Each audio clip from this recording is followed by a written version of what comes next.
Hello everyone, आज हम arithmetic progression में एक्सरसाइज 5.2 के क्वेश्चन नंबर 4 और क्वेश्चन नंबर 7 को सॉल्व करेंगे। क्वेश्चन नंबर 4 हमारे पास है, which term of the AP हमारे पास दी गई है इज 78। हमें बताना है इस अर्थमेटिक प्रोग्रेशन में कौन सी टर्म जो है वो 78 है। मीन्स इस अर्थमेटिक प्रोग्रेशन को हम जब इसकी टर्म्स आगे ढूंढेंगे तो कहीं ना कहीं पे 78 आ जाएगा और उसकी पोजीशन बतानी है, मीन्स n निकालना है हमें। तो n कितना है वो निकालना है। तो आपने क्वेश्चन नंबर 1 में देखा था कि हम अगर हमारे पास a दिया होगा, d दिया होगा और an दिया होगा तो हम n निकाल सकते हैं। तो जब हमारे पास अर्थमेटिक प्रोग्रेशन दी होती है तो उसमें फर्स्ट टर्म भी हमें पता होती है और कॉमन डिफरेंस हम निकाल सकते हैं। ठीक है, तो इस क्वेश्चन में हमारे पास फर्स्ट टर्म क्या है और कॉमन डिफरेंस क्या निकलेगा हमारे पास, यहाँ पे देख सकते हैं आप।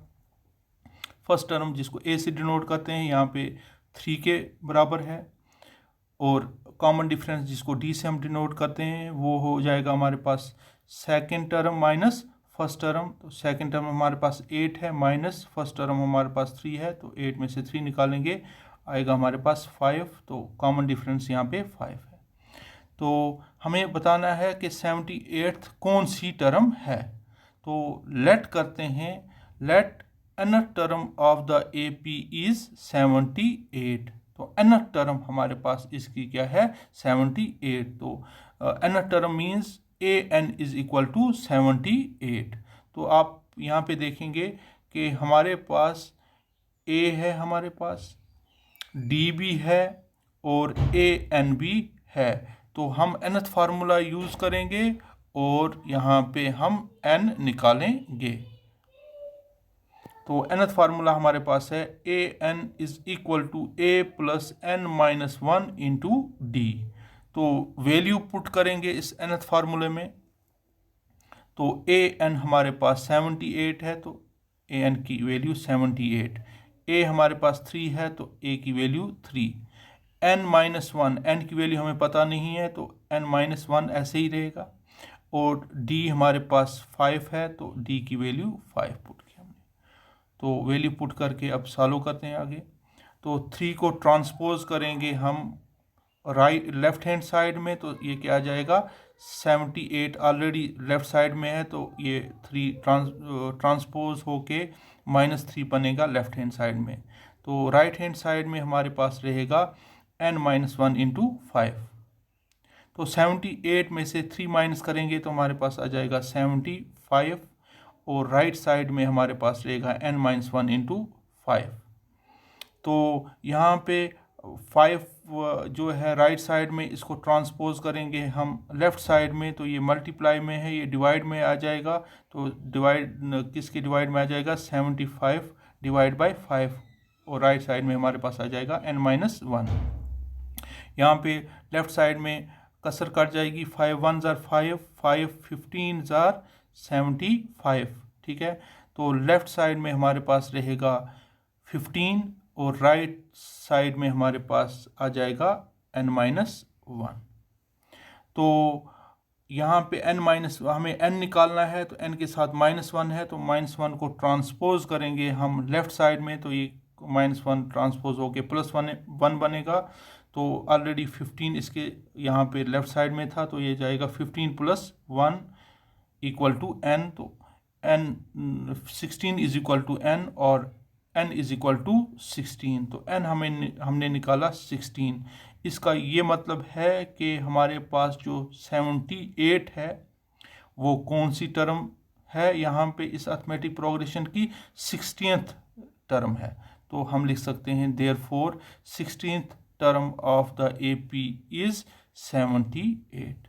तो ये हमारा क्वेश्चन सॉल्व हो गया। क्वेश्चन नंबर 7 को हम देखते हैं। क्वेश्चन नंबर 7 हमारे पास क्या है, find the 31st term of an AP whose 11th term is 38 and 16th term is 73। हमें एक अर्थमेटिक प्रोग्रेशन की 31st टर्म ढूंढनी है और जिसकी 11th टर्म हमारे पास दी गई है और 16th टर्म हमारे पास दी गई है। हम जानते हैं किसी भी अर्थमेटिक प्रोग्रेशन की कोई भी टर्म हमें अगर ढूंढनी होगी तो हमें फर्स्ट टर्म और कॉमन डिफरेंस पता होना चाहिए।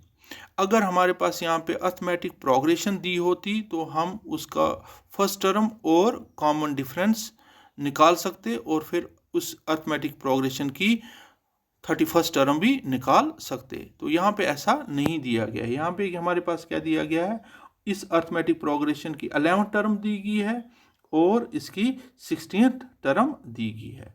तो इस 11th टर्म और 16th टर्म को यूज़ करके हम इसकी फर्स्ट टर्म ढूंढेंगे और कॉमन डिफरेंस ढूंढेंगे, फिर उसके बाद में हम इसकी 31st टर्म ढूंढेंगे। तो हमें ए और डी कैसे हम निकालेंगे, हमारे पास दिया गया है पहले 11th टर्म को मैं लिख सकता हूँ A11 इज इक्वल टू किसके बराबर दिया गया है 38। तो nth फार्मूला हमारे पास है an equal to a plus n minus 1 into d. तो अगर मैं ऐसे लिखूंगा A11 is equal to a plus n हमारे पास कितना है 11 माइनस 1 इंटू डी हमारे पास है। तो इसका मतलब है A11 के बदले में क्या लिख सकता हूँ a plus 11 minus 1 into d.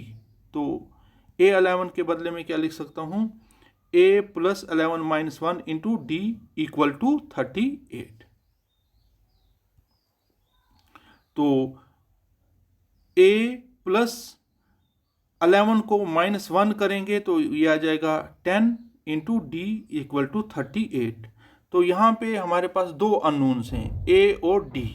तो ना हम a की वैल्यू निकाल सकते हैं और ना हम d की वैल्यू निकाल सकते हैं। तो हम इसका नाम रखते हैं हम इक्वेशन फर्स्ट यहाँ पे।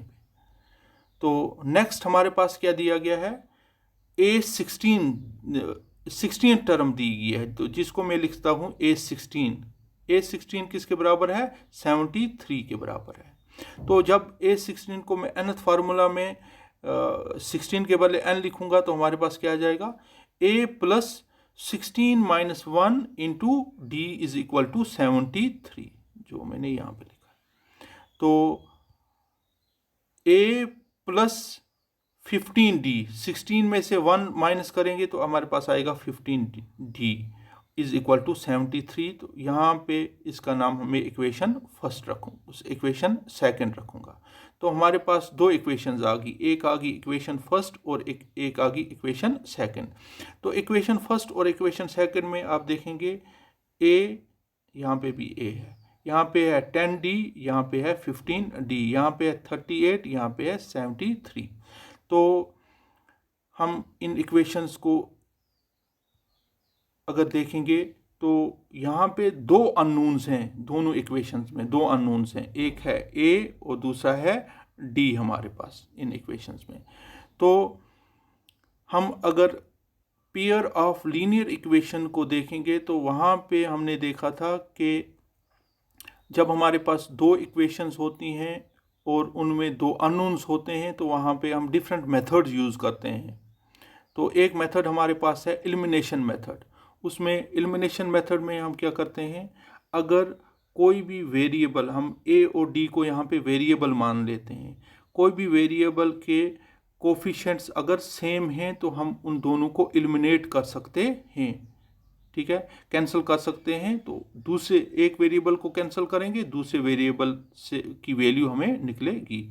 यहाँ पे देखिए फर्स्ट इक्वेशन और सेकंड इक्वेशन में हमारे पास फर्स्ट में भी a है और सेकंड में भी a है, और a का कोफिशिएंट हमारे पास ऊपर भी 1 है और नीचे भी 1 है। तो हम इस यहाँ पे इक्वेशन फर्स्ट और इक्वेशन सेकंड में a को एलिमिनेट कर सकते हैं। तो दोनों पॉजिटिव हैं तो इसलिए हम क्या करेंगे, इनको सब्ट्रैक्ट करेंगे। सब्ट्रैक्ट करने से हमारे पास ये एलिमिनेट हो जाएगा, a एलिमिनेट हो जाएगा तो d की वैल्यू निकलेगी, और जब d की वैल्यू हमें निकली वो सब्स्टिट्यूट करेंगे हम किसी भी इक्वेशन में तो हमें हमारे पास a निकलेगा। तो ये कैसे होगा तो ये देखते हैं। तो हम क्या लिखते हैं, subtract equation first from equation second.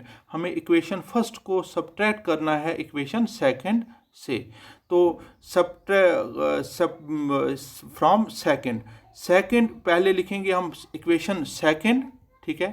तो इक्वेशन सेकंड हमारे पास क्या है, a plus 15d is equal to 73। तो इसको सब्ट्रैक्ट करेंगे किससे, इक्वेशन फर्स्ट से। तो इक्वेशन फर्स्ट हमारे पास क्या है, a plus 10d is equal to 38। तो ये दोनों इक्वेशंस को हम आपस में सब्ट्रैक्ट करेंगे। तो जो नीचे इक्वेशन आएगी तो उसके जो भी साइंस होंगे, जब सब्ट्रैक्ट करेंगे जो भी साइंस होंगे वो चेंज हो जाएंगे। तो नीचे a जो है वो पॉजिटिव है, तो अब क्या बन जाएगा, नेगेटिव साइन है। देखिए अब नीचे मैंने लिखा है। तो 10d जो है वो पॉजिटिव है, तो अब जो उसका साइन चेंज होके नेगेटिव बन जाएगा। और 38 भी पॉजिटिव था, अब चेंज होके नेगेटिव बन जाएगा। यहाँ पे देखिए, यहाँ पे ऊपर a पॉजिटिव है और नीचे नेगेटिव है। a में से a निकालेंगे तो ये 0 आ जाएगा, मीन्स ये एलिमिनेट हो जाएगा, ठीक है। और 15d में से अब प्लस नहीं है, ये माइनस बन गया है 10d। तो 15d में से 10d माइनस करेंगे तो हमारे पास कितना आएगा, 5d। और 38 नेगेटिव हो गया है, 73 में से 38 माइनस करेंगे तो ये कितना आ जाएगा हमारे पास, 35। तो d किसके बराबर आ जाएगा, 35 के डिनोमिनेटर में चला जाएगा। तो d इज इक्वल टू क्या आएगा, 35 डिवाइड बाई 5। तो 35/5 को कसर काट सकते हैं, 5 1 ज़ार 5, 5 7 ज़ार 35। तो हमारे पास d आ जाएगा 7/1 और 7। तो d हमारे पास कितना आएगा, आया 7 के बराबर। तो d की वैल्यू निकल गई। अब हमें किसकी वैल्यू निकालनी है, a की वैल्यू निकालनी है। तो a की वैल्यू कैसे निकलेगी हमारे पास, d की वैल्यू हम किसी भी इक्वेशन में, इक्वेशन फर्स्ट या इक्वेशन सेकंड में सब्स्टिट्यूट करेंगे तो हमारे पास a की वैल्यू निकलेगी। तो सब्स्टिट्यूट करेंगे, substitute d is equal to 7 in equation first में पुट करता हूँ। तो d के बदले में इक्वेशन फर्स्ट में 7 लिखूंगा। तो हमारे पास इक्वेशन फर्स्ट क्या बन जाएगी, a प्लस 10 और d के बदले क्या लिखना है, 7। 10 इंटू 7 इज इक्वल टू 38। तो 10 इंटू 7 करेंगे तो क्या आएगा, 70 हमारे पास। तो a plus 70 is equal to 38। a की वैल्यू निकालनी है तो a के साथ 70 है, उसको राइट साइड में ट्रांसपोज करेंगे तो हमारे पास क्या आएगा, a is equal to 38 already right side में था। तो a is equal to 38 minus 70। तो 70 जो है वो प्लस पॉजिटिव था, तो राइट साइड में नेगेटिव बन जाएगा। तो a इज इक्वल टू 38 में से 70 नहीं निकाल सकते हैं, 78 में से 30 निकालेंगे हमारे पास क्या आ जाएगा, 30 माइनस 32, क्योंकि माइनस बड़ा है इसलिए माइनस 32 आ जाएगा। तो हमने a भी निकाल लिया और d भी निकाल लिया। तो अब हम इस यहाँ पे कोई भी टर्म ढूंढ सकते हैं। तो यहाँ पे हमें कौन सी टर्म ढूंढनी थी, 31st टर्म। तो 31st टर्म इस अर्थमेटिक प्रोग्रेशन की क्या जाएगी, a31 is equal to a plus 31 minus 1 into d. तो वैल्यू आप पुट करते हैं क्योंकि हमने a और d निकाल लिया है। तो ये किसके बराबर आएगा, a के बदले 32 माइनस 32, 31 में से माइनस 1 करेंगे हमारे पास क्या आएगा, 30 इंटू डी के बदले 7। तो माइनस 32 प्लस 30 इंटू 7 करेंगे तो हमारे पास 210 आ जाएगा। तो 210 में से 32 माइनस करेंगे हमारे पास क्या आ जाएगा, 178। तो a31 हमारे पास आ गया 178, मीन्स इसकी 31st टर्म जो है वो कितनी है, 178 है। तो hence 31st term of AP is 178.